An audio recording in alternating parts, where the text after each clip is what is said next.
Good afternoon. Welcome to the Board of Assessors meeting on March 9, 2022. In attendance is Bill Johnson and member Marilyn Gadini and Diane Bishop and Chairman Martin Grudgeon. And LCAT is taping our meeting tonight for LCAT, and we also tape our own meetings. We'll start off with a review of the minutes from February 16th from Bill Johnson. Mr. Chairman, I have reviewed the open and executive session minutes from the meeting of February 16th, 2022, and I find them to be in order, both as to form and to content, and I move that they be approved. I make a motion to accept the minutes. Second that. I'll second. All those in favor? Aye. Okay, start off with some warrants. Am I reading that right? We do not have any warrants. Okay, so that's empty. Go right to the reports. A motor vehicle excise abatement report for February 2021 and 22. Marilyn made me slide more over to my left than I wanted, so. She's hogging the table.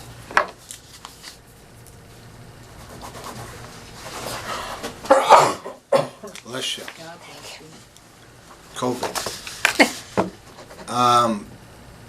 That was the amount of $7,927.82, and we have a fiscal year 2022 real estate exemption report from February of $22,027.25, and a CPA exempted $163.79. That's for CPA for the next one. CPA was all included. It's all included in that one. And then we have a fiscal 22 real estate abatement report for February of $4,865.49 and a CPA of $48.65. It's like a short open session tonight. It is, That's but what I thought. I'm sorry the executive is long. You can shorten it right up. We have the LA's 3 sales report. Kind of took a gander at it already. Ratios are low again, 70s and 80s. Less sales, as Marilyn said, and probably be less again till it, I don't know when it'll go up. And we had a large industrial purchase. Is there anything on that ratio to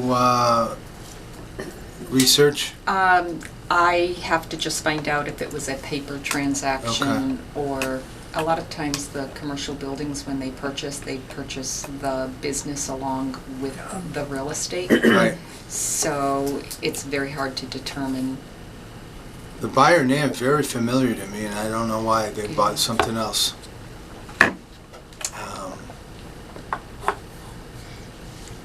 But we'll see.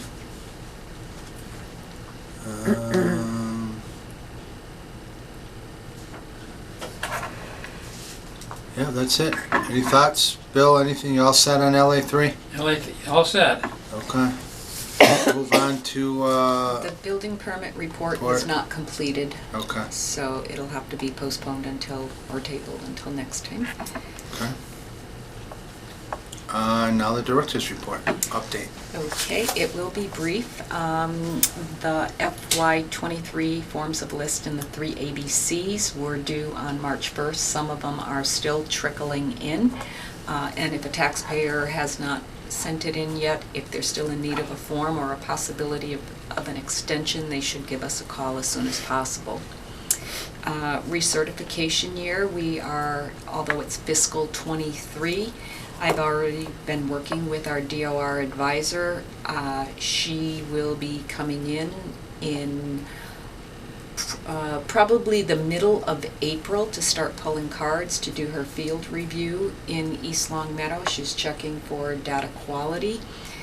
She'll be taking 2% of all of our properties in town, and she'll be driving through and verifying that we're being fair and equitable in the way that we're assessing properties. Exterior, all exterior, right? All exterior. Have they yes. done that before? Yeah. Oh, they have? Yeah. And she'll also be checking for things like our chapter land liens to make sure that everything is on the up and up, a lot of different things. So that's where we're starting. We already have our sales being reviewed for, to see where we stand for the overall. So that is already starting to happen, and it will take us from now until probably the end of September before we have some final numbers. We will have to do a 1-week public disclosure of values prior to receiving final approval. And so that'll probably be taking place in October, and then hopefully we'll be right on track. Does she look at all classifications of property or just residential? All of them. Okay.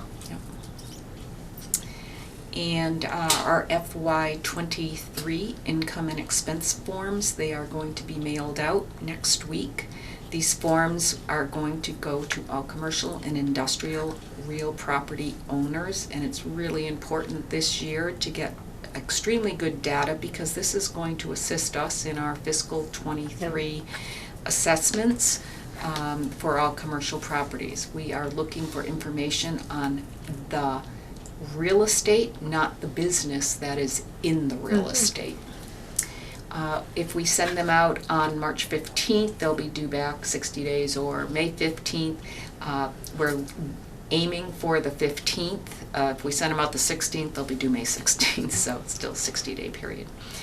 And although I don't think this is really going to have a major effect on us, but the governor has allowed for an extension through July 15th to continue to hold remote meetings, but we have been meeting in person, so I don't think we're having any effect to us.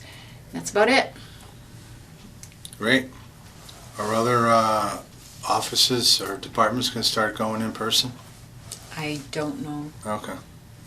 I think they're going to have to. I think the perfect timing would be like the start of the new fiscal year, if they're going to be doing it, especially if they have to do it by the 15th of July. And then we never know if the governor does any extensions or not. I honestly, Right. crystal ball wasn't working. Okay.